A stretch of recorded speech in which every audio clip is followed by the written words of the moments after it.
Hi,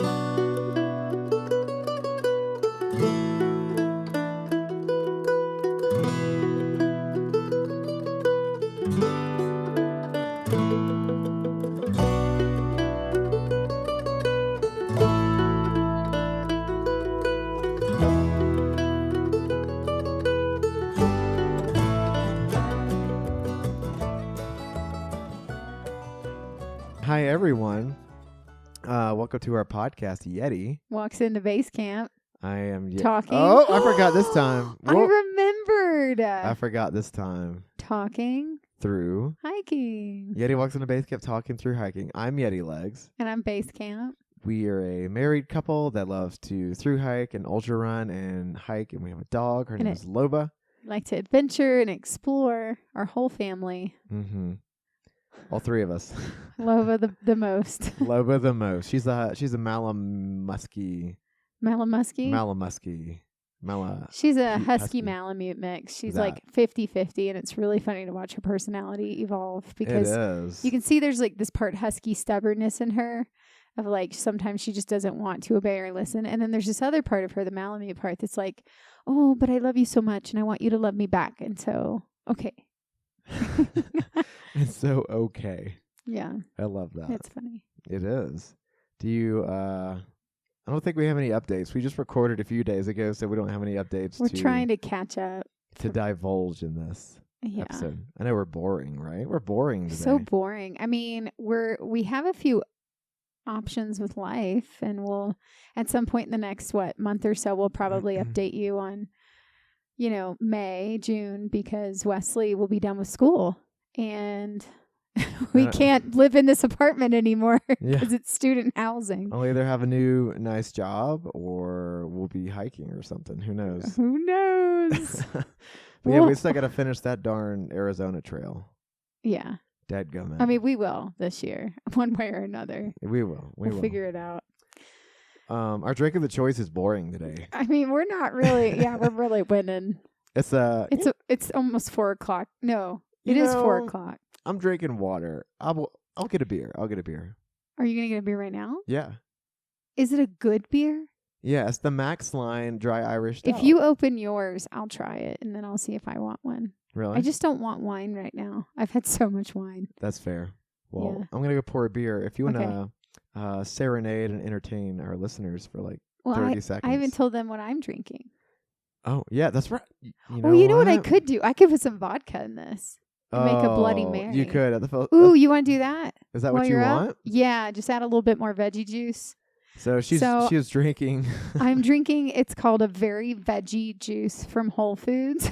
The brand is Nudson. With a K-N. And it's in a glass bottle, which is why we decided to get it. Wesley is really going into this anti-plastic mode, which I am for it. I'm all for it. Because there's just plastic everywhere, but we're doing what we can to try to avoid plastic where we can. So we're buying milk in glass bottles because we can in this season, and we're buying veggie juice in glass bottles. And that's how we discovered Berry Veggie, and it's better. It's way better than V8 juice. And it's all organic juice. So Wesley's what? Yeah, V8's in plastic. Almost every veggie juice is in plastic, I feel like. Almost everything is in plastic. Ooh, you know what? For our environmental corner, microplastics would be a good idea. To talk about microplastics at some point, because y'all, microplastics is inside of us. Or inside of us. He's making me a Bloody Mary now. Because we have vodka that we never drink in our freezer. Hey, 4:00. Yeah, it is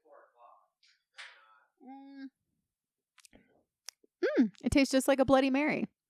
All I need are olives. We have some olives. Should I throw them in there? I don't know. We'll see. AJ, you might, if this is boring, just take it out. As we make drinks. I guess we could have stopped recording. We're not. Yeah. I have nothing to say to anyone. I'm working on a project. It's a 4-day film shoot. That's been my life. Been working on the shooting schedule. It has been her life. I've been working on my capstone. That's been my life. Yeah. How close? Where are you in your capstone? I'm probably like 66% done with the GIS stuff. What does that mean in the overall? I got to finish the GIS stuff. I got to get a few numbers together for statistics for the trails and plug that into either R or Excel. Okay. For like linear regression, that kind of thing. And then I got to do a little bit more literature review to support why I'm studying this and why there's a need for more study. Okay. Yep. Okay. Yeah, so... So what would you say? You're over 50% done now? I am approaching 50%. Oh, you're approaching 50%. Yes, I'm approaching 50. Okay, well, hopefully tomorrow you can get more done. Well, I have quite a few things that are due by Friday, and since I'm working... So you have to do tomorrow. A double. It has to be done tomorrow, yeah. Oh my gosh, Wesley's been very busy in this season. Yeah, I'm trying to take 4 days off during the week and just work doubles during the weekend. So I still get my 40 hours in 3 days. Yeah. Yeah. So he's working pretty much 7 days a week right now, it feels like. Yeah. Sucks. And, being a husband and a dog dad. Yeah. Can you imagine if there was a child in this mix? I don't know what you would do. I would go nuclear. You'd probably stay up at night with the baby, the dog. Baby. You'd stay up night with the dog. I'd stay up at night with the dog doing homework. Yeah. And get no sleep. Yeah. I guess we are now on to week 16. Yeah, we are. Of our Pacific Crest Trail hike. Thru hike. Uh-huh. And if you're getting sick of our PCT updates like this, our PCT week episodes, you've got, after this one, you'll have one more. And then we're going to release our interview with Gossamer Gear. Yes, Glenn, who is the founder of Gossamer Gear. If you've never heard of him, his name is Glenn Van Peske. Yes, he's Take Less, Do More, his book. We did a little book review and got into an interview with him. He's such a kind human. I know. What a great soul. We love this guy. He's amazing. And we will be doing a little book giveaway. So listen to that interview with Glenn from Gossamer Gear. I think before we get into the thick of the week, we should talk about what's going to be the end of this episode. We have a new song from The Fire Once Lost. We're going to give you a little teaser of that song right now.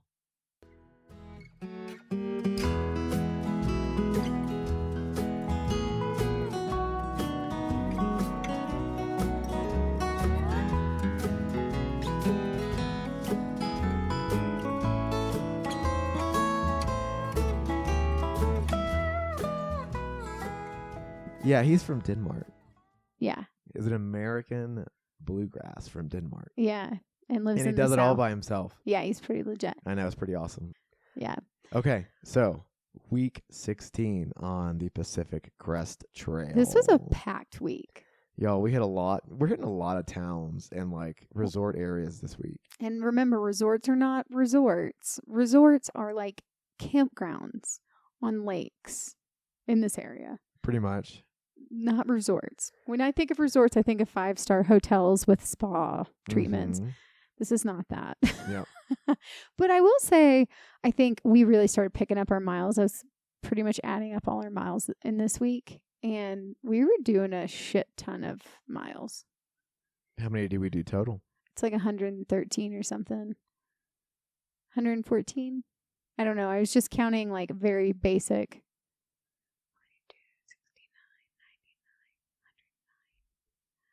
Oh, no. No, I'm sorry, 140, 150. No. Holy mother. I just did Excel. It's 143.91. 143. Wow, clearly my math was way off. And we took a zero this week. And we took zeros. We did 143 miles in 6 days. Proud of us. And took a zero because I lost my shit on us and was like, we have to start making miles or we're not going to make it to the finish. We're going to be fucked. You really did. I was panicking. And to remind you, we are in the NorCal section. So the PCT is SoCal, Sierras, NorCal, Oregon, and Washington. So we were like smack dab in the middle of the PCT. Yeah, and I think what was fun and also kept us motivated is all of our friends, our Tramley people, are only like a day or two ahead of us this entire time. And we're trying to catch them, and we're hoping we're going to run into them in a town or something.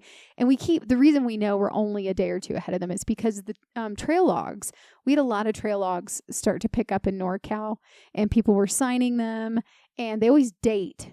Typically, everybody always dates it so that you know when was that person there. And it's also a safety reason too, because if someone goes missing on trail, they know a date source of when you were at that last trail log. So it's a safety thing, but we see all of our Tramley, like there's 5 or 6 of them that were like, they're so close to us and we cannot catch them for some reason because they're doing the same miles we start doing. But I feel like they were like a good motivator to try to get us to catch them, to keep going and go fast. I think so. Yeah. Because they seem to go a little bit faster than us, but then they would dick around. All the people we knew. Yes. That was all the people we knew. They just would dick around. Yeah. Literally. They loved just goofing off. They did. Clearly, if you listen to our Cuppa and Jedi episode, that's a great example of the That's people. Such a good one. A part 1 and part 2. Yeah, it's a really fun one, and it's just a great episode, and it also gives you a little taste of what we experienced on trail with them and all the other people in our trail game. Yeah. So they were a lot of fun. Yeah. Miss those guys. I know. And gals. So day 1 of week 16. I'll go ahead and tell you right now. I just know that we did almost 29 miles.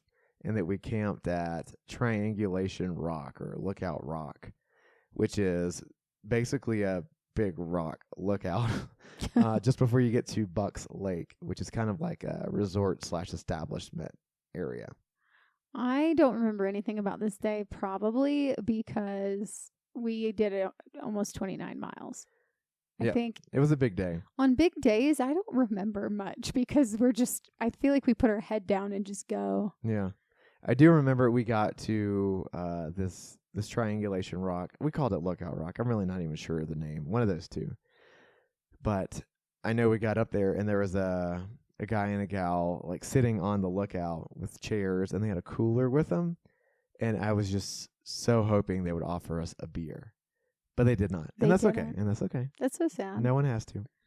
I don't remember. See, I blacked it out because they didn't give us a beer. We can't. I always remember when people give us beers. Yeah. I clearly never remember if they don't. And we were really trying to decide if we wanted to attempt to get into Bucks Lake that night, just before or as the sun was setting, or camp and get there early in the morning. Oh, I do remember this place now. Now you do. It was a beautiful overlook. It was. It was cozy and beautiful. What a great sunset that was too. I know. So I remember being really glad that we camped there. Do you? Yes, because I remember Bucks Lake, it's just this very anticlimactic, underwhelming area. So I really, the next day I was happy that we did camp there because it was just so beautiful. Mm-hmm. And we got to see the sunset, enjoy the sunset, which was nice. We rarely got to enjoy stuff on the PCT. Yeah, it was so rare. Well, and but looking back on it, there was a lot of great moments. There was. I guess if you think about it, I think it's that whenever there were beautiful areas, we always wanted to soak them up more. Yeah. But we always had to make miles, so we couldn't just stop and stare at something for 2 hours. That, or stop and paint a watercolor. Exactly. Something like that. That's kind of how it felt. But I do remember that camp spot now that you say that. It was lovely. It was lovely. Lovely it was. Boy. Is this the night that you did the bear fishing? Is this when it started? No. Okay. It was after Bucks Lake. Okay. I'll talk about that in a few minutes here. Yeah. But yes. So that Lookout Rock, camped there, awesome place. Woke up to try and get into Bucks Lake. So Bucks Lake it's like a mile or two off of the trail on a paved road. I think it was 2. Yeah, it was probably on the longer end of it. And we kept trying to get a hitch whenever we were walking that road to Bucks Lake. It was pretty impossible. And no one would stop, which whatever is what it is. And we get about halfway on this little 2-mile-ish road walk to Bucks Lake, and this lady is in her yard.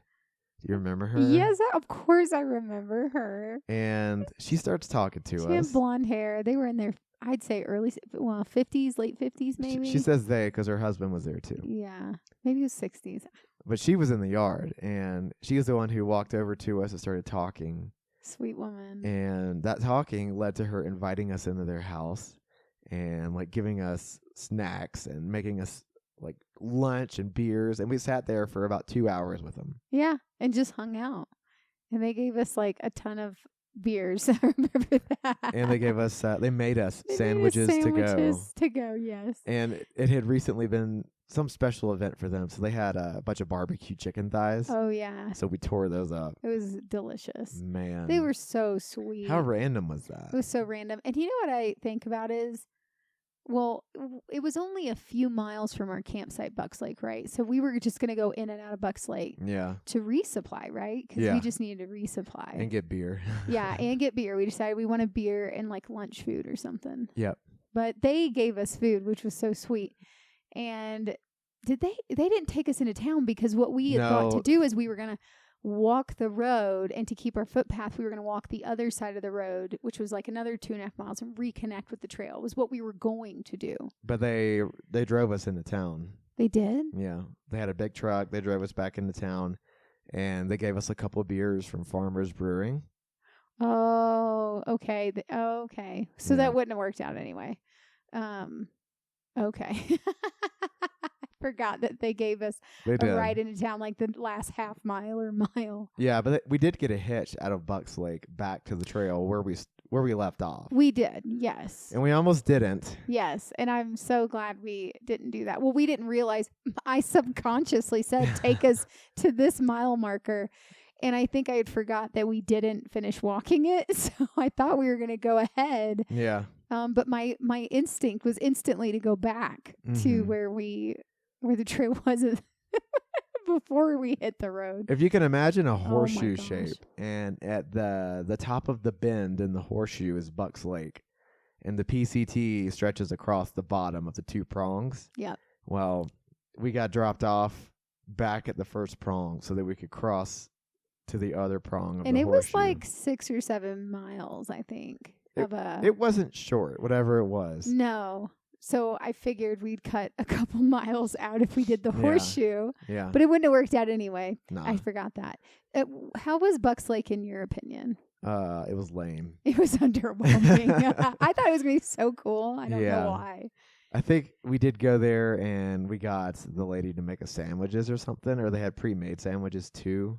So we did we pack that out? I think we ate it there. So we ate more because we had the sandwiches from the sweet couple that had taken us in. And we packed that out. We packed that out because those are monsters. They were huge. Uh-huh. I do remember got more beer, I think, too. Yeah, like a Coors or something. Yeah. And we packed out the Farmer's Brewing, I think. We sure did. Yeah. Because I have a picture of the sandwich and a Farmer's beer. Yeah. In the vestibule of our tent.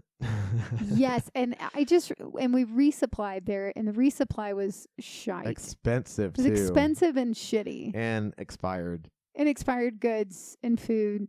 But we were doing our resupply. And another thing with resupply, for those of you who don't know this, in resupply world, you do not buy a package and then take your package out on trail, because you're trying to minimize, first of all, your weight and your size. And you want it to all fit in your backpack. So you take it, you're just wasting plastic is really what's happening. But you're taking it out of the package. For example, a ramen. You're going to take it out of its package and you're going to put it in a Ziploc bag. Just because you crush it up and you put multiple ramen in a Ziploc. To save time. To save weight and space. And so this is what we're doing out on a picnic bench. We're just getting all our stuff out of the packages and putting it all in Ziplocs. And at this point, we're a few months in. So I feel like we're just going in and out okay, let's get this stuff done and let's get back on trail. We're getting it down to a good science. We are, yeah. And I feel like before that, it took us a while to figure this out. I think my brain was just what do we need? I don't know. No, it did take us a while. But at this point by Bucks Lake, by NorCal, I feel like we're like, okay, this is what in and out. We're like honey buns, milk, sandwich, Mm-hmm. chips, that kind of thing. Yeah. And then that guy drove up and was like, oh, are you guys hiking the PCT? And he offered us a ride back on trail. Yep. So he pops us back on. We walked that little connection between the horseshoe prongs. And when we got to the other prong, there was a group of 3 being dropped off. And we didn't really particularly like these 3. We always got weird vibes. It was 2 younger girls and an older guy. Oh, my God. That's when we started seeing them? Yeah. The 2 girls were from another country. Yeah. They spoke. We never asked them where they were from. They just had accents. They just had. We knew they had accents. But they spoke English. And we knew they were not from the U.S. But the guy was from the U.S. He was from the U.S. I know that much. And it was such a weird vibe. Mm-hmm. Like, he was older than them probably by 10 years at least. Or 15. We were like, is this their dad? But no, because he doesn't have an accent at all. He speaks fluent English, no accent. What the fuck is this whole group? Well, no accent to us. Yeah. But yeah. That was such a weird group. Oh, they were and weird. they didn't really say much. They didn't talk hardly at all. You remember, so after I think they were getting dropped off, and we hiked past them, and we had a little climb after that little drop-off point, and there was a water source at one of the bends on that climb. And we stopped to get water, and they stopped to get water, and they didn't even speak. They didn't talk at all. They didn't say, hi, how's your hike going? It was just a weird encounter. And I think we said something, but we got like very minimal response. Wesley is the type of person who, if there is an awkward situation happening between like a group, he's the one who tries to break up the silence with a joke. Uh-huh. That's you. That is me. And so he tried to cut a joke. And, you know, people from other countries may have a different sense of humor, but the guy from the U.S. didn't. I mean, they just literally stared at us like. What did I say? I don't even remember what you said, but you probably said something ridiculous and thought you'd get a laugh from, well, at least one of them. I should have pulled his shroom boots on him and asked him if they knew about their Lord and Savior, Jesus Christ. Oh, my gosh. That's the worst question to ask anybody on trail. I don't. If y'all listen to the episode, we were getting into the San Jacintos. This like week 2. Yeah, I asked a group about their Lord and Savior Jesus Christ. I have a question for you. Do you know our Lord and Savior Jesus Christ? And the guy instantly they stiffened up like trees. Yes, that was funny. It was. You should have said that to them. I should have said it to probably would these have been folks. like, yes. Oh my gosh. You know what? Whenever you're out there hiking, you can say whatever the hell you want. Just enjoy it. Yeah, but no, honestly. we leapfrogged with them almost the rest of the way. Yes, but we ended up taking the lead like the badasses that we are. Yes, well, and I think they were skipping some too. Somebody in that group was skipping. I'm not even shocked. Because at this point, you can tell when people are skipping because you're now going to start doing 25 to 30 miles a day. Yeah. And if you didn't see them again when you were hiking, but they somehow got ahead of you, they absolutely skipped. Yeah. That's my theory, and I'm sticking to it. That's a good theory. I do recall that there was a hiker going Sobo, and whenever she passed us, she wasn't doing the PCT. She was like out there on, it was like a day hike or something. She said there was a bear in front of us, and we never saw that bear. She was like, "There's a bear like a mile ahead of you." We never saw. And we never saw it, but we were a little bit more bear aware this night. So we end up camping just beyond the forest in a burn zone, and the burn zone was kind of like an outlook, and that's where we decided to pitch close to the edge. Oh, I remember that. And this is where I didn't have a bear canister at this time. All I had was our little Ursack, our food bags, and some paracord. Can I also explain quickly before you explain why you did this? Uh-huh. You're just so tired at this point that you don't want to get out of your tent in the cold in the morning and undo your paracord to get your bear bag down. You just want your food as accessible to you as possible, and your coffee. Well, and also we didn't have any trees near us. We did not. The nearest tree was like 500 feet away or more. It's true. And they were also, dead because they were burnt. Right. And in the Sierra Nevadas, we just camped with it because it was still winter and snow. And we're like, the bears aren't out anyway yet. In the Sierra Nevadas, we had our bear can. No, we did, but we also had a bear bag. At some point. No, I carried a bear bag the whole time. No, I know. So we still had to figure out what to do with that. We didn't put it in the bear can. I just remember we camped with it every night. And so I think we got into a habit of like, do we have to hang the bear bag?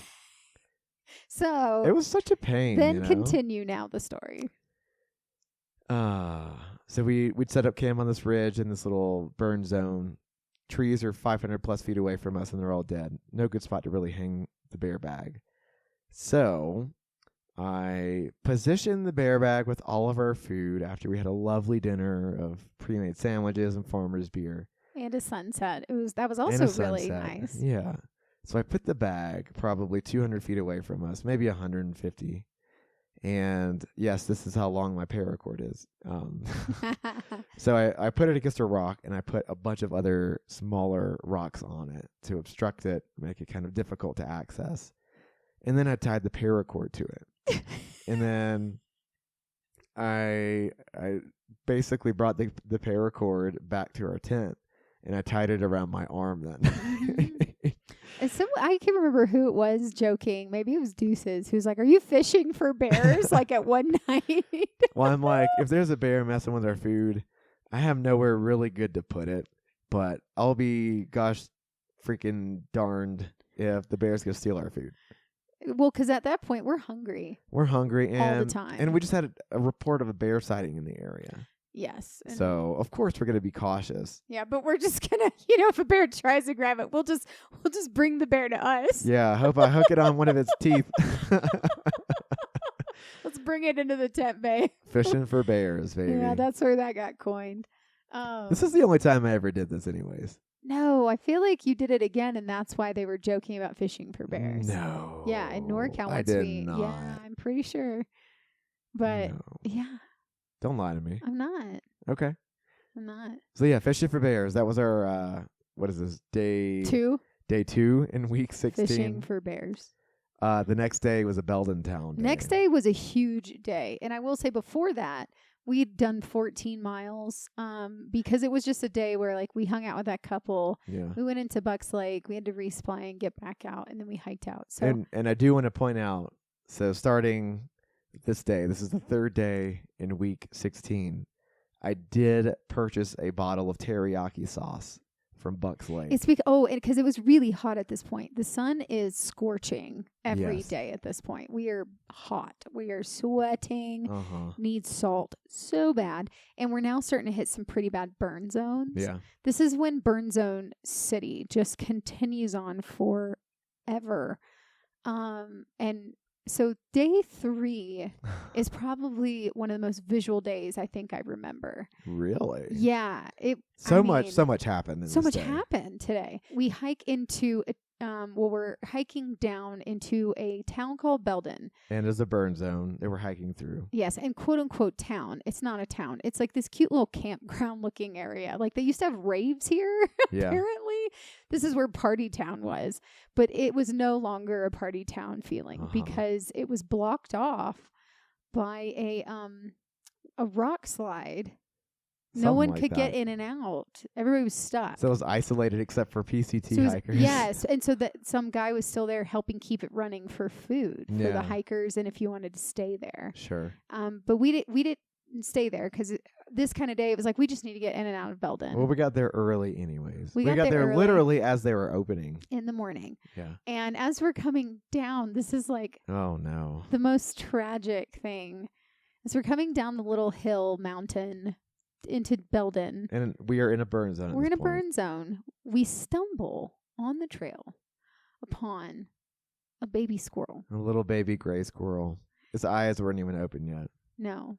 And we don't know what to do.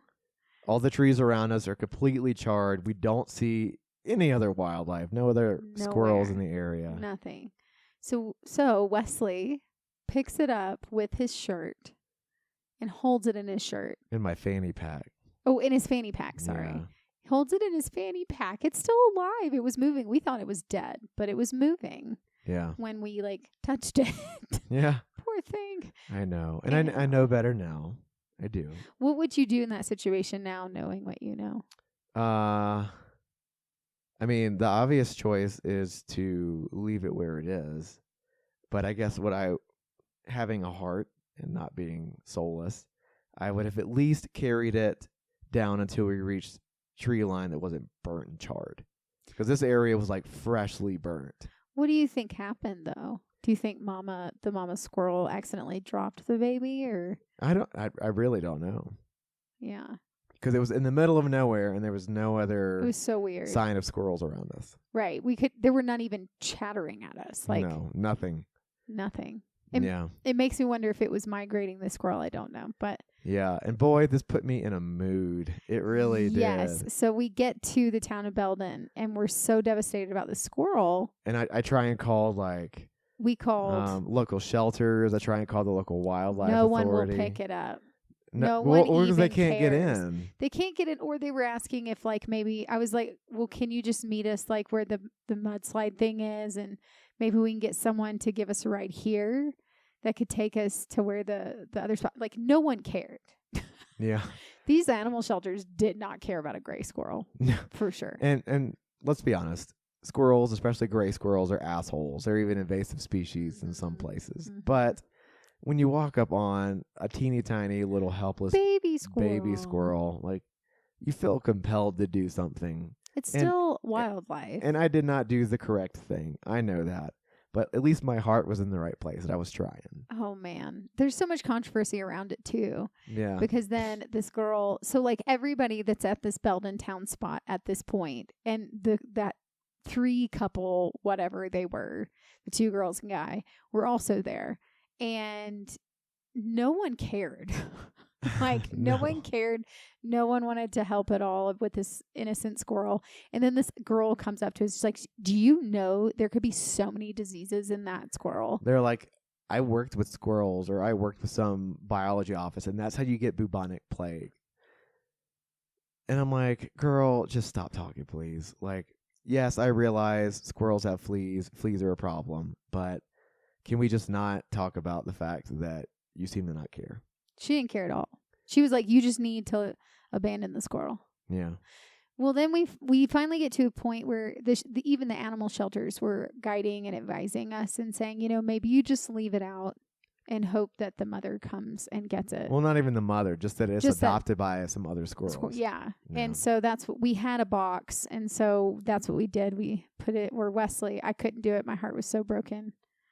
I was like, it's going to die. A mountain lion's going to find it and kill it. I left it in a little stand of trees in Belden town. And what was crazy is when you did that, a slew of squirrels, it was like a squirrel chorus, went nuts. Really? Literally, when we went outside with the box and we were trying to figure out what to do, yeah, you could just hear the chit-chattering of squirrels all over the trees, all of a sudden start. Yeah. Because I was outside before you were, and you brought the squirrel out, and they weren't doing that until you brought the squirrel out. Yeah. It was the weirdest thing. So maybe the squirrels adopted it. I hope they adopted it. But I was so devastated that nobody seemed to be interested in the well-being of this baby squirrel that I didn't even eat at Belden town. Well, right. So because of that, so this is lunch spot. We need food. We are still here trying to figure out this damn squirrel. And I'm like, we need lunch because we're about to do this huge climb out of one of the Belden. biggest climbs on the PCT. Yes, one of the biggest climbs. And I'm like, and it's a burn zone, so there's no tree shade. And we're going to be just exposed for miles and miles and miles and miles and miles. It's 8 or 9 miles. And so we need lunch. So I'm like, hey, I'm gonna order a burger. And I'm like, Wesley, do you want anything? And what do you do? I say, no, I'm not hungry. And I'm like, babe. but I wasn't hungry. Doesn't matter. I was like, you should force feed yourself. I should have ate a hamburger and fries and an ice cream. He was like, I don't want any sugar. All I had was a beer. That's literally all I had was a beer. All he had was a beer. And we're about to do a damn climb in exposed sun in the heat of the day for 8 to 9 miles. It was a rough one. And how many miles did we do this day? We did 27.22. Almost 27.22 miles. Yeah. Is how many we did, and Wesley skipped lunch.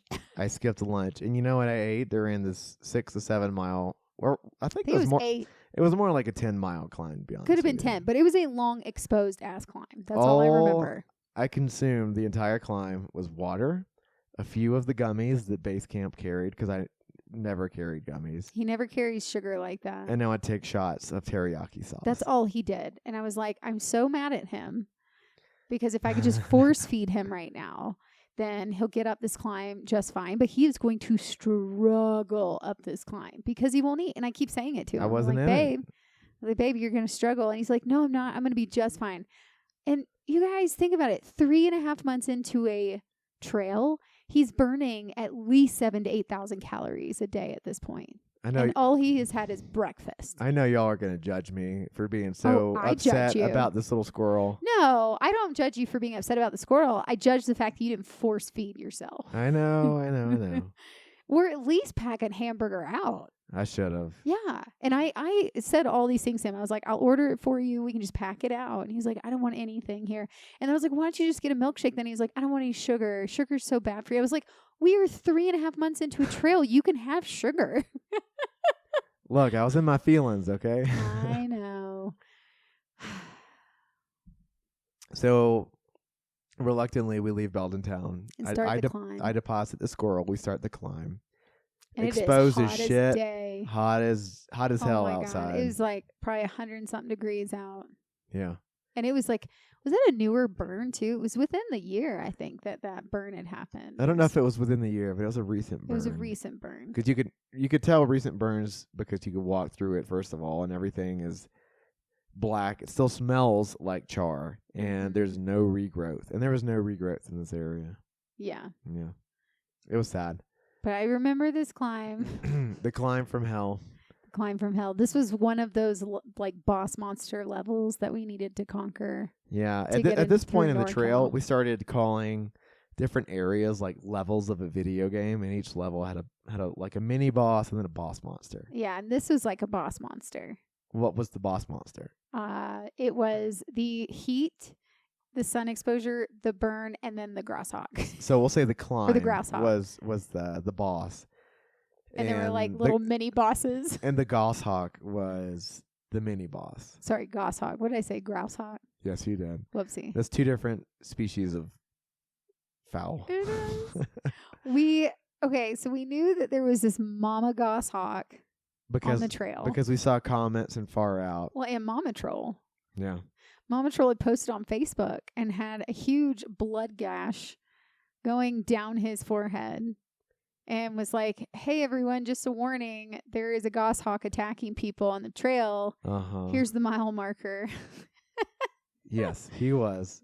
And so we knew that the goshawk was coming up. And apparently she had built her nest just above the trail in a burn zone. That's not even a good area to freaking build a nest in. But goshawks are notorious for being quote-unquote bad parents because of where they decide to build their nests. Like they do this. Yeah, like they'll build their nest on a springboard. So a tree that is basically caught on another tree and bent, and if that other tree limb or however it's stuck decided to break, then the nest is going to go flying. Why did they do that? I don't know. Did they want their baby birds to just fly sooner? Bad parents, man. Bad parents. So I remember reading, I was really nervous about this because this goshawk was attacking people, legit attacking. And there was a very specific mile marker in which people were saying it was starting, and they said that she'll fly over you. And she makes these very specific sounds, but then there's one sound, if you hear it happening, that means she's dive bombing you, and she's going to hit you. And it was like a very specific, like piercing scream. And so we get to the mile marker, and I was like, okay, babe, this is the mile marker that people are saying and far out. And so Wesley is like, well, let's keep our heads down and put our poles up. It'll make us, if we look bigger, she probably won't attack. And since there's 2 of us, maybe she won't do anything. So I got in front, and I put my poles over my head, and I crossed them. And whenever we got to the area, you could kind of start to hear her. You could hear her above us, yeah. And she was like doing a weird and I just started talking to her. I was like, we know, Mama, we know. We're just trying to get through. We're not going to mess with you or your baby. We know. And she didn't attack either one of us. She did not dive bomb us. No, we didn't even need to use our poles. No. But she followed us for a good, half a mile? Yeah, she'll keep following you and skipping trees. And there was these stupid, inclines on that part, too. That were hard to get up. Just some rude inclines. And we're like, crap, that's going to slow us down. Yeah. It was quite the experience, I'm not going to lie. Mama gosh. But she stopped. And we didn't get attacked. We didn't get a bloody head like Mama Troll. No, we didn't get dive bombed. No. And we had a reward for beating the mini boss Goshawk. Yes. So we get to this little creek. Uh-huh. And who do you think we run into? Azul, because water is blue and we're by a creek, right? No. Who did we run into? I'm going to give you 10 seconds to guess. So I'm going to give you 3 different names. And I will tell you, and if you get it right, let us know, and maybe we'll get you a little gift. A business card. No.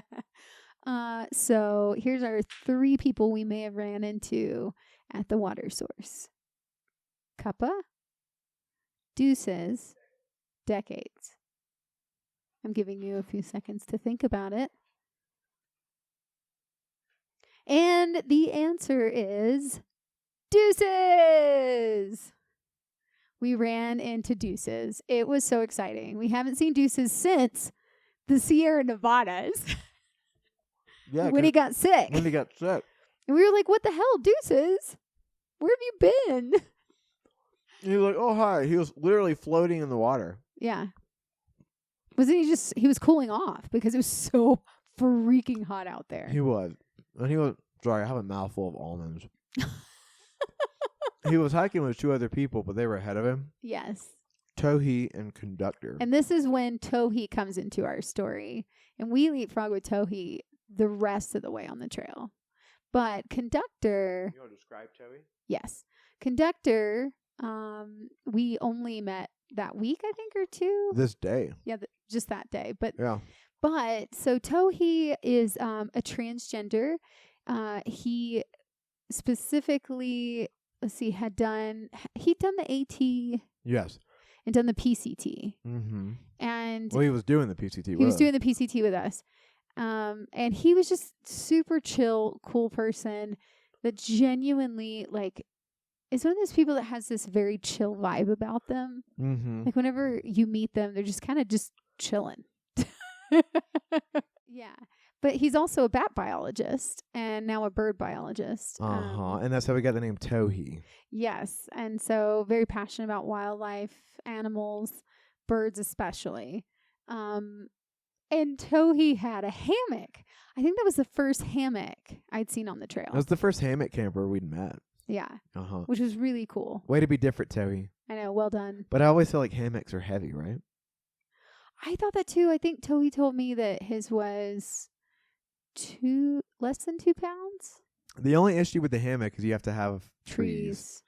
Yeah. Otherwise, you're sleeping on the ground with a tarp. Which some people don't mind. You know? Yeah. I guess you could do that. Yeah. But it was funny. I even told Tohi just recently, because we saw him here in Colorado, that I couldn't tell if he was a boy or girl. I was always like, wait. When we first met him? Yeah. I'd say she. Wait, no, we met Tohi and Bishop. Sorry, I got that wrong. Oh, yeah. But this is the first time we hiked with Tohi. We didn't, Tohi was just there in Bishop. We didn't talk to him. But whenever I looked at Tohi and Bishop, I was like, is that a girl or a guy? I can't tell. And then I don't want to offend them by asking. Yeah. Sometimes it's hard to tell, so you got to ask, right? Yeah. Yeah.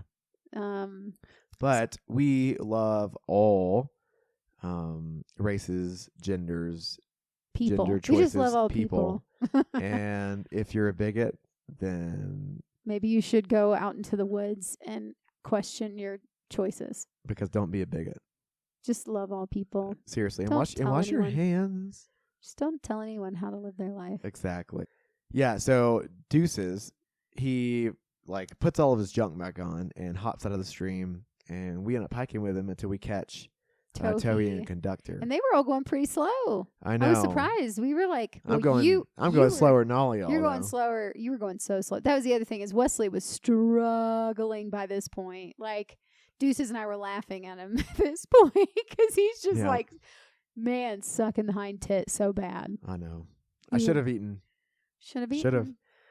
I was just rubbing it in his face at this point. Mm-hmm. But I dug deep. You did. And then we got to the top of this climb. Yeah. As a makeshift tramily, the 5 of us. Yes, and we found the only spot that could fit our tent. Yeah, and there was a little stream, like it's less of a stream and more of a seep. A trickle. Yeah. And it was in between a burn zone or like we were in living trees. We were in living trees, and that was what was very important for that.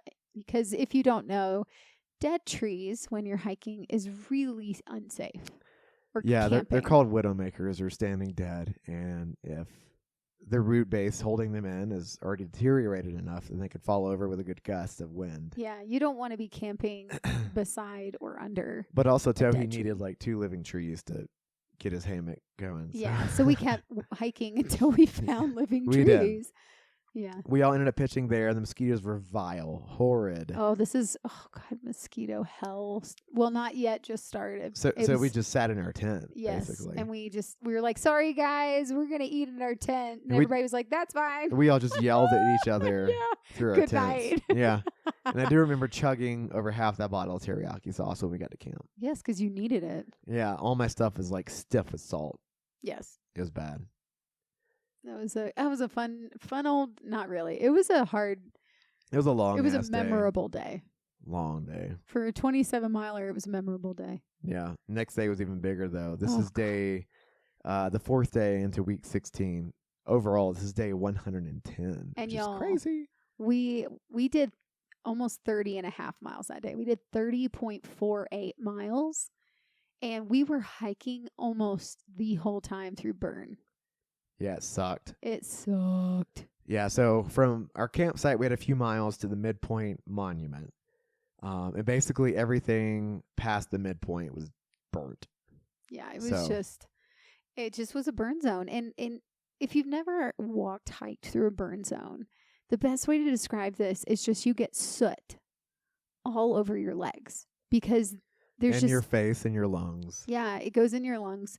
There's barely any regrowth. You're still hiking on ash. That is what you're hiking on. It's just this gray, ashy dirt soil. That's all I have. That was wonderful.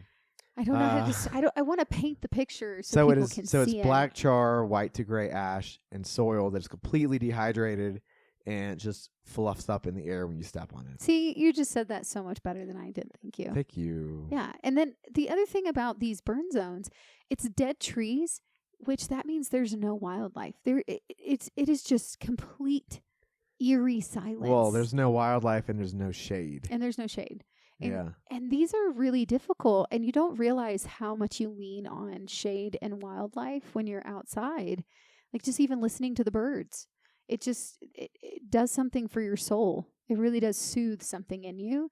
So when you're going through burn zones, this many miles, these are long stretches of burn zones. And it's just completely dead. It's just no life. It's true. And it sucks. It's devastating. I know. There's something very eerie about it. So you just put in your headphones and listen to an audiobook or some music and try to plow through it. Yeah, and don't look up because the sun is just scorching. Yeah. And it's hot. It's very hot out there. It is. But the Midpoint was cool. The Midpoint was exciting. We got our little picture kissing the Midpoint monument. Yes. We'll put that in our Patreon. Yes, it was a burn zone. Yeah. And I remember Toey didn't really care. I remember that. Didn't we run into Toey? Uh-huh. And Toey's like, because we were like, you want to sign the trail log? Yep. And he was like, "Nah, I'm fine." I know. Oh, Tohi. I was like, "Toby, don't you want to celebrate? This is a huge deal." And Toby's like, "Oh, yeah, I mean, yeah, it's cool, but I'm going to get into town." Yep. I think this is a good point to let folks know who this episode is brought to them by. Leave. So, we wish that we had had Leave on the PCT, but we did not, because Leave offers these, like, gridded Polar Tech style shirts, and he made us actually some pants, which were pretty awesome, and beanies, and maybe one day we'll see some gloves, Cameron. Who knows? But Leave Outdoors, Leve Outdoors, is basically an ultralight hiker clothing brand. And they also do sun hoodies and things of that nature. So pretty cool hats. If you are in the market for some good mid layers or a sun hoodie or even a hat, reach out to Cameron on Leave Outdoors, the website, and use the code Yeti Walks Into Basecamp, all one word, to get 10% off of your purchase for Leave. I will also say they're very lightweight. I wish we had them on the PCT, but Seriously. we didn't know about them. No. And we had them on the AZT. I'm so glad that we had them on the AZT because it was very cold out there, and the 120 Alpha hoodie was perfection. Mm-hmm. I used sun shirt, the Alpha hoodie, and my puffy. And honestly, that was enough to keep me warm. And that's a pretty lightweight, like top, like ensemble for I it think being, you're trying to say mid-layer. No, I'm saying all three pieces. All three? The ensemble. That's the a pretty layer light system. It's a pretty lightweight layer system to have for like 5-degree weather. Yeah. And so I highly, highly recommend Leave Outdoors. Exactly. And Cameron is a husband, father of 2, and his grandmother helped basically start the business with him. Yeah, she was doing the sewing. Yeah, if you want to go listen to our episode with Cameron, check that one out. Yep. I don't know what episode number that is. It's okay. That's okay. Go find it. Impromptu. I know. We don't have that many episodes. This is what, episode 50? 55? I think this will be 55. 54. 55. Somewhere between 54 and 56. This is for real, yeah. It's great. Yep. I'm just rambling now. Okay. Okay. So, yeah, check out Leave. We got to the midway point, and we are going into Chester. We did not even look. We did not have good service. I remember we didn't have good phone service during this section, so I couldn't look for hotels at night and try to find us something in Chester. No. And I was typically the one who tried to find us lodging. You're so good at finding stuff. Not really. I just You are. research. I just do a lot of research when we're in the tent at night. But we couldn't this time. And there was a trail angel. There were a couple. There were a couple trail angels. There was a lodge, and then there was the Best Western. There were not many options here. And I just remember the trail angel had a hot tub, so I was like, ooh, maybe the trail angel will be open or something. Because our friends had that and said it was a great experience to contact them. So we reached out to them when we finally got service, and they were booked. They were booked full.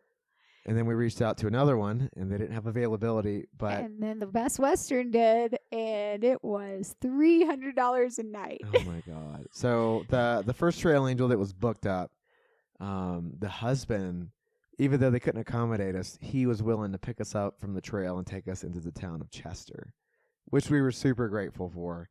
We got in the vehicle after what felt like forever because it was 8 days before we'd had a shower. I just counted it after Reno. Yeah. It was 8 days. And this was a almost 30 and a half mile day. We finally get to the road for pickup.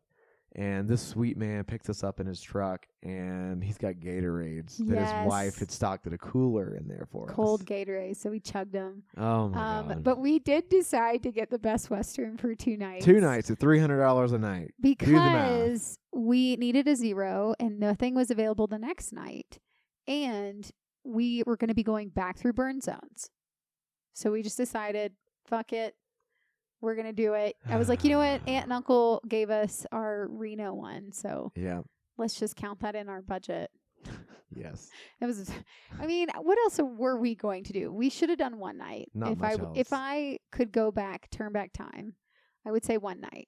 But that Best Western though. If I could turn back time, I would have tried to just like rough it that night and then get the Best Western the next day. That way I have a whole day. And then but we couldn't. There was nowhere to camp. We could have just stealth at the camped road. somewhere. It would have had to been at the road, but it was a burn zone. It was all a burn zone. I know. Even to the road was a burn zone. I know. It was horrible. I do remember there was a giant meadow we could have camped in. No trees nearby. I guess, see, that's the difference in now and then. Yeah. Like now, that's what we would do. Yeah. Because we understand, like, if we're close, let's just stealth camp, get into town. Yeah. And we can resupply and wait for our hotel check-in. That. But I think we had been 8 days on the trail. We had soot all over us. We were just black. We were covered in just ash. Yeah. So we ended up getting the Best Western despite our bank account's best wisdom. Listen, but that Best Western though, I mean, it wasn't worth $300 a night. Listen, No. That should have been like a 5-star all-inclusive resort. It should have been. But it was a really nice hotel. For what it was, it was. And the breakfast was actually quite lovely. And so we found our resupply in the breakfast. We stole a lot of stuff. Yeah. Whatever. I do remember the night that we got to the Best Western. We got to the room, checked in, took a shower, and then we walked to a Chinese restaurant in Wesley town. had been craving Chinese food. I don't know why, but Chinese. Just like, but the Chinese food from a small town. And so we go to this Chinese restaurant, and they had beer, thank goodness, because not all do. We go there, and I'm ordering the food with the sweet waitress, and she's like, in her broken English, she's like, "This is a lot of food. Like, are you sure you want all this?" And I'm like, "Absolutely." Yeah, we were like, "Yes, yes, we do." But we did end up getting a to-go box. We did. It really did fill us up. I was like, "Damn, they really do serve some big plates here." Yeah, they Not did. even mad, ma'am. Yeah. Yeah, she. I feel like she loved us because we ordered so much food. Oh yeah. Next day, we stayed in Chester. It was just a 0. I think we got our hair cut. And we went to the post office, which was very much a struggle to find. Did I get my hair cut too? We both did, yeah. Wow, I totally forgot. You remember that sweet woman? She had like black hair, talked a lot. Yes. I do remember her. I just, for some reason. This is like our first haircut of the trail. I don't normally get haircuts though. So that's why I'm surprised I got a haircut. You did, because I think your hair is getting long and bugging you. It was okay when my hair starts to get underneath my elbow, and I think it's a bug. That's when I know it's too long. That's when it's a problem, huh? Well, and it's way past that right now. That's why I need to get it cut. It's a bug. When I think something's crawling on my arm. That's funny. But it's my hair. Yeah. Yeah. The layout in Chester sucks. Yeah, it does. It's not hiker friendly, in my opinion. You know how a lot of downtowns are multiple streets? And there are cool restaurants and shops like on those streets side by side. Well, Chester is one long ass street. And so if you want to get to something, you got to basically walk the whole length of it. Yeah. Yeah. Their gear shops did not really have any of the stuff that we needed. And I was looking for a dehydrated meal for like one treat dinner for the upcoming stretch. And I found one dehydrated meal at one of the gear shops, and it was $17. Can you believe that? I mean, for a backpacker's pantry. I can't believe it if the Best Western is $300 a night. I'm like, damn, Chester is price gouging these people. They price gouge for sure. Jeez. And so the area of Chester, they had a fire there recently, really close to the water. It's really sad. A lot of folks had to evacuate. Yeah. And they were actually having a town meeting about the fire politics in the area. Yeah. Who knew there's fire politics, you guys? Yeah. I mean, I'm being sarcastic. Everything is turned into politics. Well, what we were told is that so fire teams will not be activated until a certain acreage of forest has been burned, because you don't get funding until a certain acreage is exceeded. Isn't that wild? Isn't that pathetic? I mean, but I also get it, because if you don't have funding in the first place, then you don't have money to pay people to go out and maintain these areas anyways. Right. Which sucks. It's a broken system. It's a broken system. And I think what they were really trying to do in the last X amount of years was to prevent fires. You create positions to help mitigate it, and to create like safety around it so that, you have prescribed burns, etc. But I know with this current administration, they fired a lot of the jobs that actually help mitigate the bigger fires. The Forest Service employees. Right. Yeah, they play some role in that. Yeah. For sure. And I know they didn't cut the fire service people, but no one even thinks about, we're in such a grand scale now of fires that you need mitigators. Well, the fire department, they'll go. So the fire division of the Forest Service offices will go out and do fuels reduction, which is basically burning a whole bunch of, I guess, litter and timber and limbs, and detritus that was basically left behind from forest harvests, or even just in areas that just have a lot of fuel on the ground. Mm-hmm. So stuff that can burn. And I mean, a lot of people have said this to us I think for me, it was a culture shock experiencing what we did on the PCT, because this is when we really start to encounter forest fires, like on grand scales. We did in Southern California, but NorCal, it was just continual fire, like burn zones that we're hiking through. And I really think as a thru hiker, I think it's important that you actually do hike through these. I do understand when you have a physical, ailment or something, and it's difficult to hike through those situations. I mean, I have asthma. It's not good for my asthma to hike through a burn zone. And we later meet one guy who's only got one lung. And so he skips the burn sections. Totally understand. Totally get it. I mean, you only have one lung. You literally want to preserve it. But for a lot of people, I actually think it's very important that you hike through burn zones, because it teaches you something about the land that you would otherwise miss. Yeah, honestly. And we would tell people, it was culture shock and how many fires there were. And people would say to us, right, like flat out, oh, well, that's just natural. Fires are natural. I'm like, not on this scale. You have no idea because you're not out there experiencing it. Like, it shouldn't be this bad. But, we went through Chester. The only thing I remember about the zero, though, was that absolute hiker trash coming into the breakfast at Best Western. Oh, my gosh. Yes. Explain this. So we're having breakfast. We're clean because we've had a shower and we have our town clothes on. And next thing we know at breakfast, we see this guy walk in with a dirty beard. He is dirty. He looks like he just got off the trail.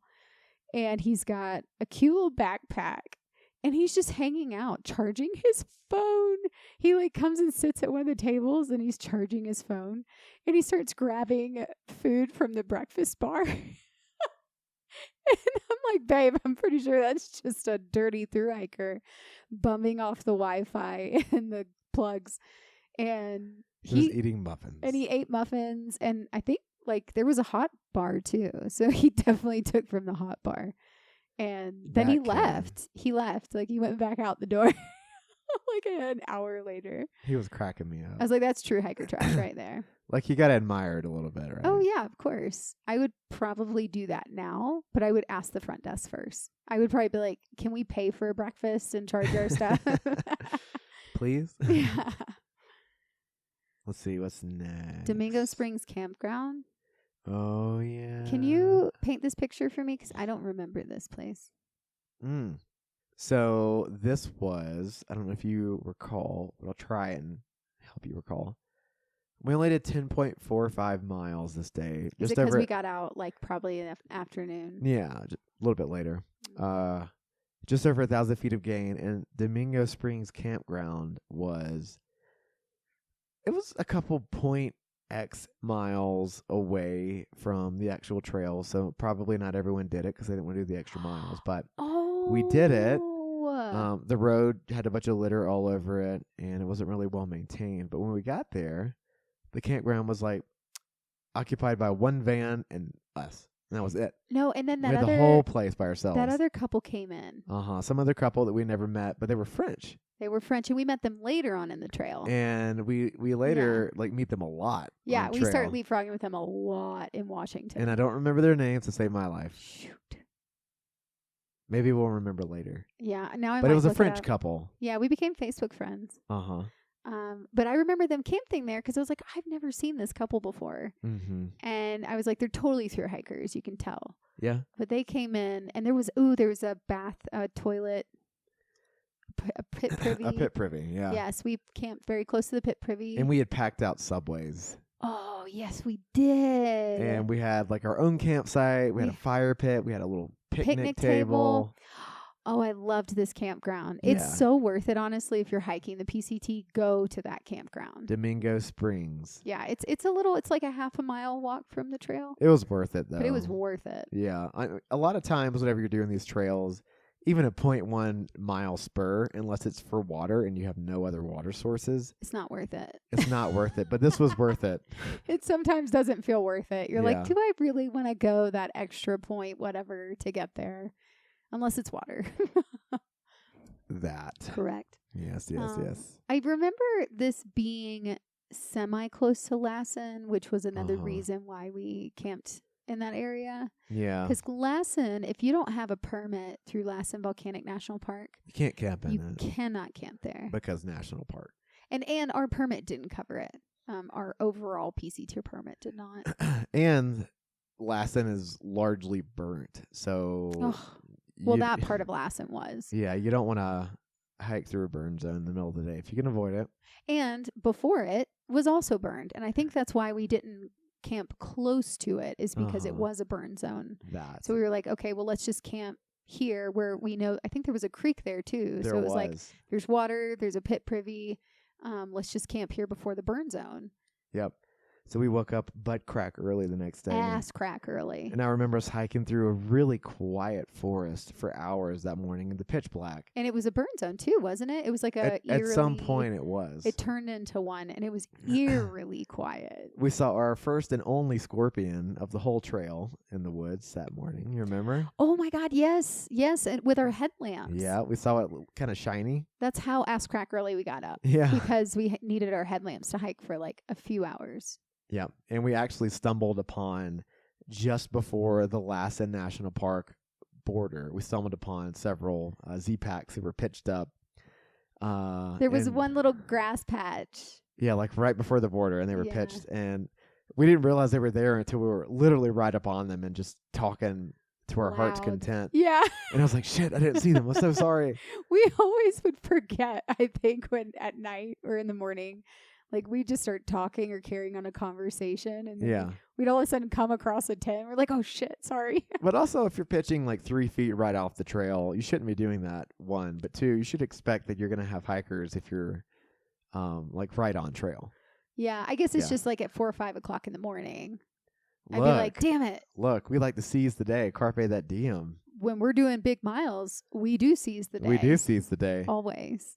So this day, from the Domingo Springs Campground. Wow. I had a memory AZT? I had a memory bleed right there. From the Domingo Springs Campground, all through this last day of week 16, we do 33.16 miles. Has this been our biggest day yet besides Mission Lane? It has been. Yeah. Y'all, and this day. No, Mission Creek. Wow. Mission Lane is your credit card. Close enough. Yeah. High miles, high credit card. I don't exactly. know. But this day, though, I don't remember us being super whopping exhausted. I do remember it being a hard day. I remember it being a long day. I just remember it being a long day. What I remember is most of our day is through Burn Zone in Lassen Volcanic Park. And as you approach like the end-ish this is what I was going to say. Yes. You reach this strip of green, which was not burned because there's a creek running through the middle of it. Wait, that was the day? That was the little creek we went down. This is when we saw our bear. This is when we saw our cinnabear. Yeah. Oh my gosh. Okay. And so So the sun has come up, but it's only like 9 o'clock in the morning. So stuff is still waking up. The birds are still waking up. The deer are around. And we are literally hiking through a bunch of wildlife when we're not in these burn zones. We're seeing birds, squirrels, deer. And all of a sudden we hit the spot really close to what used to be kind of like a hot spring resort area in Lassen. Yeah. And there's a bunch of tall grass in front of us. And we see a bear. is just they're eating grass. It was just hanging out, literally. It just took one look at us. Cinnamon colored. It looked so sad. It looked devastated. And it just started slowly walking away from us as it was eating grass. If you can't tell, we love to anthropomorphize wildlife, but we think that wildlife has feelings. I think so. Yeah. Because if you can imagine, we have been hiking already probably 10, 15 miles. It is complete burn. I mean, it's hardly any wildlife. And then we get to this spot where it's just green. It's a lush creek. There's wildlife. It's beautiful. And then we see this bear, and then you start climbing up, and it's a burn again. So this bear is stuck inside of a burn zone. I mean, it's literally stuck. Yeah. And I have this theory. I really think it's depressed. Yeah. I really do. And I'd love to make an animation about it because I was reading on Far Out the year before when I was doing all my research. There was a mama bear and 2 bear cubs in that exact area where that resort was. And so people were giving a heads up. Yeah. And then the burn happened. And they weren't there anymore. Yeah. So I think mama died. You actually talk about making this animation the next day. Yes, and I'm still going to do it. Mama died, and then I think the bear cubs got separated. I think mama was trying to get them out. I think one of them got stuck, and I think the other one got out. And then the animation's going to be that somehow they find out that the bear cub sibling is out of it, like a bird or something. So the brother bear or sister bear has to go on a journey and go through the burn zone. I think it's a great idea. Thank you. To reunite with its sibling. Yeah. You still going to do it? Yes. I'm just going to write the treatment. Yeah? I'm excited about that. Yeah? Yeah. I need to find an animator too. I think we could do that. Yeah. You have a lot of big ideas. I know. I just gotta. I need a partner to help me. She's game planning about being a sommelier. I am going to be a sommelier. Okay. Yeah. I feel like you don't believe me. I'll believe it when I see it. But you said I couldn't spend the money on it right now. Well, whenever we're trying to save for either a potential big move or a hike, it's probably not the wisest decision. Right. So I'm waiting. I know. I'm waiting until we're in a better, stable spot where I can put down like $700 to do the course and the certification. Okay. I want to be able to say I am a sommelier. Okay. It will happen. I believe you. Good. I'm so glad you believe me. The other thing I remember about this day is we stumbled into, this day is almost over. We have soot all over us again. We are exhausted. We've been going all day. And we stumble into this campground. It's not designated at all. It's an undesignated campground. And there's all these people there. Do you remember? They're just hanging out with their RVs and their little trucks. Oh, after we leave the bear area with the creek. Yeah, and we climbed out, and we were just so a bunch of people dispersed camping back in the woods on some Forest Service roads. Once we got out of Lassen, which the other part of Lassen I loved was that open expanse spot. That was cool. You remember that? I think that was closer to the end. It was, yeah. And that was really pretty. But didn't they offer us beers, the family? Because they're like, who are you guys? You just came out of the woods. They asked us if we need anything, and we said, do you have beer? And they were like, we got lots of beer. And I remember taking a Budweiser from the guy and chugging a Budweiser while we're hiking. Yeah. Oh, you did. Yeah. You chugged it. Yes. And then we started to get cell service. And so we looked up the hours for the general store at this RV at the freaking park. Hat Creek RV Resort. Yes. And we were putting it close. It was 20 minutes from closing, and I think we had half a mile left. So we start booking it. So we made it to the general store for this resort. When we got there, we had 2 goals. Get as many beverages as we could. So milk, Gatorade, beer, whatever we could. We needed everything in our bodies. Get some food. And see about getting a campsite at this campground. Or even a cabin. We were just we need something for the night. Everything was booked. The woman had no empathy for us whatsoever. Nothing. But she mentioned, so maybe she had 1% empathy. She was mentioned, winky face. Winky face. There is Forest Service land just beyond those trees and a lot of PCT hikers typically camp there. Which Forest Service And land we found is it. free game, y'all. Free game. And there was this epic spot that all these PCT hikers had camped before, Oh, and no one yeah. was there, and it fit our spot, our tent perfectly. And we were in walking distance to the pit toilet. And we could hide right there. It was like in this cute little And they had alcove of showers. trees. And they had showers. Right? Yes, because she gave us the code, didn't she? Or, She did. yeah, she was nice. No, I think she did have empathy, but didn't. Like It was 1%. I think 25%. maybe 25%. I do remember that the general store had like 0 things we wanted to purchase though. Yeah, they had.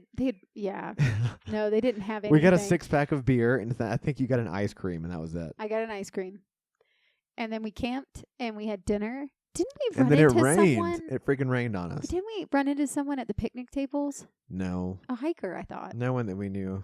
Are you sure? Not that I know of. My brain is fuzzy, but I remember us sitting at the picnic tables, and I could have sworn there was someone there. Yeah. But now I don't remember clearly. And we had to steel ourselves because the next day was the Hat Creek Rim, oh, which exposed and hot, I was- Basecamp's worst recipe. I was not looking forward to this day, and a lot of people were commenting on Far Out about it being really hot and exposed for like 20-something miles. Yeah, Oh, so bad. I know. And but we were like, well, let's get up early, and hopefully we can avoid some of that heat As we do. as we do. We get up early. Y'all, we did 143 miles Yeah. in 6 days. Yeah. We can do it. Yeah. We can do it. All right. Should we jump into our environmental corner now that we are completely done with week 16 of the Pacific Crest Trail? Let's do it. So that week 16, was days 106 to 112. We did 143.91 miles in 6 days because one of those days was a 0 in Chester. It's a lot of miles. It's a lot of miles, y'all. We were booking it. We were turboing. We were turning up, putting the pedal to the metal at this point. We had to get out of NorCal We were before feeling these good. fires hit. And I think these burn zones probably pushed us even further. It's like, oh shit, we don't want to get caught in one of these things. We do not want to. Yeah. Well, environmental corner time. Environmental. Story time. Story time with Wesley. Today we're going to talk about the ESA of 1973. ESA means Endangered Species Act. Ooh. So that thing that keeps all of our threatened and endangered wildlife, hopefully, ideally protected, and also the habitats that wildlife lives in. So, as the name suggests, it was developed in 1973, passes law, and it establishes funding and land for endangered or threatened species. And those endangered or threatened statuses are based on definitions from the ESA. And there's this thing called the IUCN, which is the International Union for Conservation of Nature. And they have this thing called the Red List. Well, the Red List is going to be those endangered and threatened species, largely as established by the Endangered Species Act. But the IUCN is on an international level, so it's not just North America, it's other countries as well, because they have issues with species being threatened or endangered because of climate change, overexploitation, habitat loss, things like that. So, especially for North America, the ESA of 1973, Endangered Species Act, is super important for the maintenance of not only our wildlife, but also the preservation of their habitats. Now, their habitats can be on different types of land. So we're even talking federal, BLM, private, things like that. So what it does is provide funding to try and keep those habitats established and maintained, and also to establish, I guess, rehabilitation for certain species as needed, especially those that are endangered.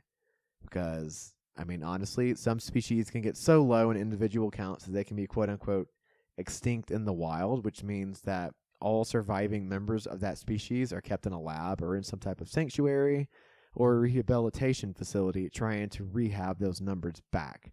And that means breeding those individuals as well. Now, before you continue, why is it so important that we protect endangered species? Uh, well, one, because they're endangered, and if you love wildlife, you want those species to remain alive.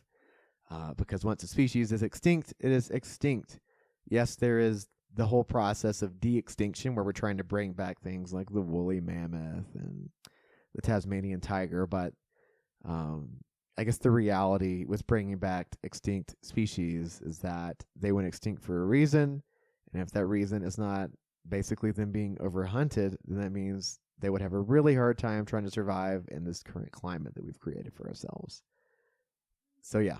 Wait, but why is it important to protect endangered species? It is important to protect them because a lot of these species play nominal or extremely important roles in their ecosystems. Like we said in other episodes, ecosystems are really only as good as the sum of the units that comprise that ecosystem. So the flora, the fauna, the abiotics, so the non-living components of that ecosystem, it all works together in unison.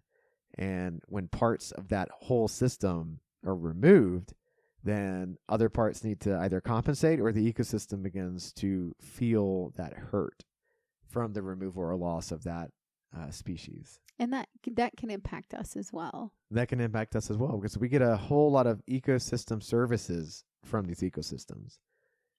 Some we see directly, some we see indirectly.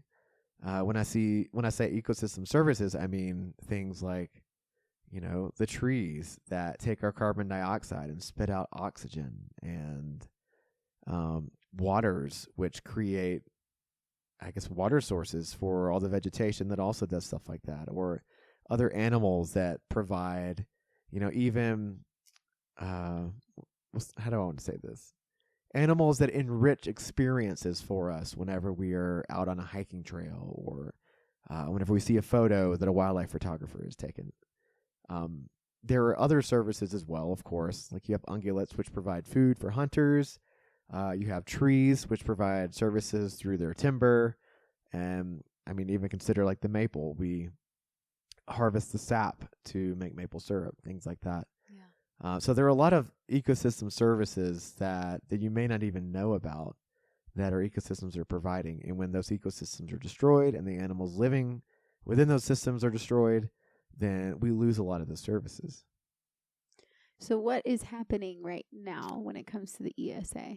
So I would be the Endangered Species Act. I would be as scientific and professional as possible. I will not drop any F-bombs this time, even though I feel very biased about this. But so the ESA is trying to be diminished by our current administration. And I'm just going to read a couple of the bills that have been discussed recently. This is actually from March 25th, and I believe that is when these bills were proposed. So the first bill, the ESA Amendment Act of 2025, would gut the critical protections that the ESA provides for thousands of imperiled species, upend the scientific consultation processes, which have been the cornerstone of American species protection for about 50 years, slow listings to a crawl, and the listings already take years to be basically researched, established, and finalized in the ESA and the IUCN to a crawl, while fast-tracking delistings and allow much more exploitation of threatened species and shift their management out of federal lands or out of federal hands to the states, even while they're still nationally listed. And a lot of these ESA fundings are federal, like I mentioned earlier, so that would be a huge reduction in funding, and the money would have to magically appear from the states, and that may, if the state cares about it, kind of lead to an increase in our taxes as well. But I'm not sure about that. The second bill, the so-called Pet and Livestock Protection Act of 2025, would reissue the first Trump administration's delisting of the gray wolf across most of the U.S., and bar judicial review of that action. In 2022, a federal court reversed this delisting after conservative groups challenged it. Why? So it says that this would basically remove a lot of the protections for the gray wolf in about 48 states. Why do people care so much about the wolf? Well, the wolf has large home ranges, and if you're protecting that species, then you're protecting a large amount of land. And if that land is protected, you cannot utilize it for minerals, mining, etc. Timber. So this all really boils down to acquisition of more resources from the land, be it federally protected or otherwise. Welcome to capitalism and industrialism. Let's just kill off all the wildlife, take all the timber, and pollute our entire country. Yeah. Let's just let it all go to shit. Yeah, I know. God, that pisses me off. Doesn't it? It's just so selfish. It is so selfish. In addition to the Republican-led congressional attacks on the ESA and gray wolves, the Trump administration recently terminated hundreds of U.S. Fish and Wildlife Service employees, about 5% of the agency's workforce, which is already critically understaffed. Yeah, you know that. Without those employees, it would be even harder for disappearing vulnerable species to receive crucial protections and for vitally important ecosystems across the U.S. to remain intact. In response to attempts to undermine the ESA and delist gray wolves, organizations from across the country sent a letter to HNR leadership outlining opposition to the bills. Additionally, groups from the Endangered Species Coalition issued the following statements. And I'm not going to sit here and read all of these. I'll post a link to this so y'all can read it for yourselves. But just know that the Endangered Species Act was instilled in our law to protect the species that we still have remaining. So as our climate is changing, as things are warming, we are reaching more of a universal type climate, and we are, the best way to say it, we are homogenizing the species that can live on our planet because we're selfish. Because we're selfish. And homogenizing, I mean, we are reducing diversity in species and increasing the type and, I guess, availability. I say I guess, but I know it is the availability of certain species that are more rugged and more adaptable to different types of terrain and climate. It's just disgusting. Yeah. It's like, I just don't understand, and I am going to get political about this, and I'm going to say it, and then I'm going to get off my podium. I'm going to get on my podium, and then I'm going to get off my podium. So if you don't want to hear us preach against the current administration, this is where you'd want to This is where you want to turn off. But yeah, I'm just going to say I grew up Christian. I grew up with Republicans. And, you know, in the Bible, the first commandment that God gave humanity, was to protect and steward the land. Protect and steward the land. And it just feels like such a hypocrisy to me. The Christian culture in America doesn't feel very, I don't even want to call it Christian, because it's just not, to me, biblically accurate. And it feels like Christians in America care way more about their comfort, their money, their security, their houses, their mortgage, their cars, their kids going to a good college, their 401ks, their retirement, and dying when they're 90 years old. And that to me feels like that's what they care about. They don't care about the poor. They don't care about the one who is trying to escape a war-torn country. They don't care about giving food to the homeless. They don't care about giving to the widow, the orphans.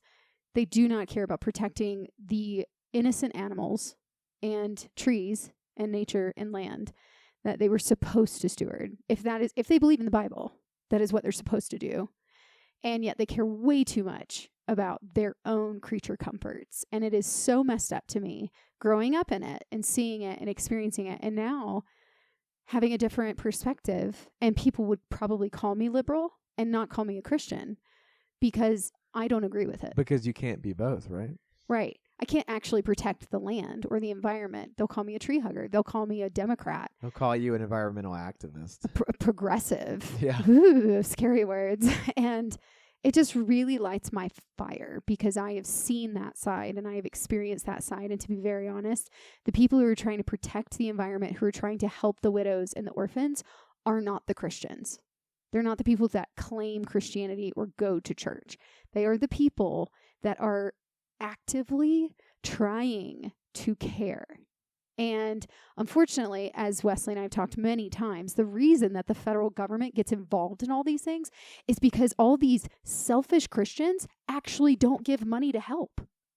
And they want to completely de-government, like defund the government, the federal government, give it back to the states so that they can privatize. And you know what's going to fall? You know what's going to be gone? The widows, the orphans, the environment, the animals, the trees. Like that is what's going to fade away in all of these situations, because Christians cannot give away their money to things that are not Christian.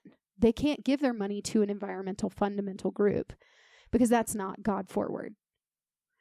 So if you listen to this podcast and you care about, and if you are Christian, I'm just going to challenge you and encourage you to get out of the bubble, because I did. And I saw a new world open up to me of humans and people and environment. And I am now more emotionally connected to people and to our planet in a way that I never was before. And I do believe that was God's intention for me. Yeah. And so I would encourage you, get out of the bubble, get outside and go into nature, because I think that's where truth is actually layered inside of our conversations. And if you haven't been outside and you've never experienced a huge forest fire, you can't have an actual opinion in this. You need to go out and experience it to know what you're talking about. Well, shoot, the East Coast, closer to the Bible Belt, is being hit by fires right now. They're getting hit by fires in March. This was never a thing, never an issue. And so I just really, I hate that now Christianity has become political. Yeah. That Christians associate with this idea of Republican. You have to be a Republican or you're sinning, and you have to vote for Trump. Like that, to me, is such a disgusting display of what the teachings of Jesus really were. Yeah. Because I grew up in this. I've read the Bible probably, I don't know, back and forth 5 times. So I know what I'm talking about. And we're living in an age of Christian nationalism. And it's unfortunate because the true Christians who do still exist out there are being lumped in together with these nationalists. I know. And I'm probably, I don't want people to think that's what I am. No. Because it's not what I am anymore. But I used to be. And this comes from a girl who I'm from Alabama. Used to kill spiders. Used to kill spiders and ants. And now she I can't kill a spider. will dig a second cat hole just because there's a spider in that area and she doesn't want to disturb its home. It's its home. Yeah. I'm in its home. And I need to respect that. Yeah. But yes, okay, I'm getting off my podium now. Deep breath. Totally feel you on that. Yeah. If you are passionate about the preservation of our ecosystems and our wildlife, in addition to the link talking about the changes in the ESA as of late March, I'll also have a link that allows you to write a little letter and petition to Congress to keep the ESA around and not have it deregulated, because once stuff is extinct, it's gone. We do not have it again. So, again, if you feel passionate about keeping our wild spaces and our wildlife protected and healthy, go and sign that petition. You can find that in the show notes. Yeah. We appreciate you guys listening. If you've listened this far. Also, I would, if you want to shoot us an email at yetiwalksintobasecamp.com, I would love to know what you think of these environmental corners, if you think they get too political, or if you enjoy the passion that we have about these topics. Because, And if you have any questions, too, that you want us to answer, because Wesley really is in science. This is his whole field. So if you actually have some questions, he is really good at answering stuff like this. And I'll look it up if I don't know it. Yeah. But, thanks for listening, you guys. We really do appreciate all of you. And you can even email me and be super offended by this. That's fine. I'm okay with that. As long as you don't call us, a bitch or something, or use bad language and be mean, then I'm okay having open debates about this 100%. Right. Yeah. So hop over to our Instagram or shoot us an email if you want to. And we also have a Patreon as well if you would like to join for free or be a paid member and help support the podcast. Yeah. We've released all of our episodes to the public. We no longer do subscriber episodes. So yay. Patreon is it? Yep. Now I want to end on a happy note. Yeah. So we gave you a little taste of a new song from The Fire Once Lost. Well, now we're going to play the whole song for you. So the title of it is Someone Else Just For You. And this is by The Fire Once Lost. It was written by Anders, and he actually had a bassist in this one with him. Ooh. The song itself is really an acoustic country song about the duality of having a life on the road as well as having a lovely family back at home, which thru hikers can definitely relate to. But this is also a reality that might be familiar to many musicians and traveling workers around the world. There was a heavy inspiration here from the likes of Hank Williams, Willie Nelson, and Waylon Jennings. This traveling cowboy tune will take you for a ride down dusty roads and along some lonesome blues. So give it a listen now, and thank you so much for listening to our podcast. We hope you enjoy. Happy trails. Happy trails.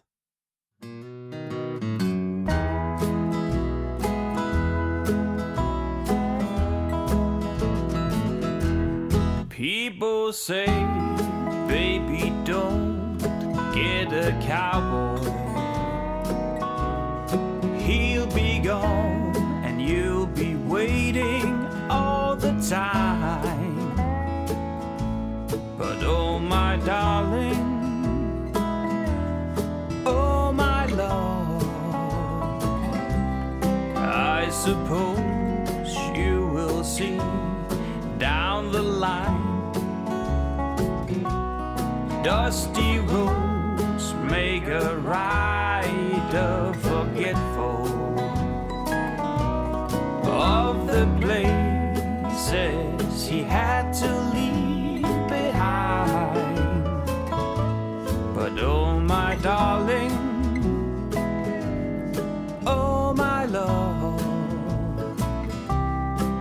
you will always be what is on my mind. And I know I should be homebound, and I know I should be blue. But when I ride alone into the sunset, I know I'll be someone else just for you.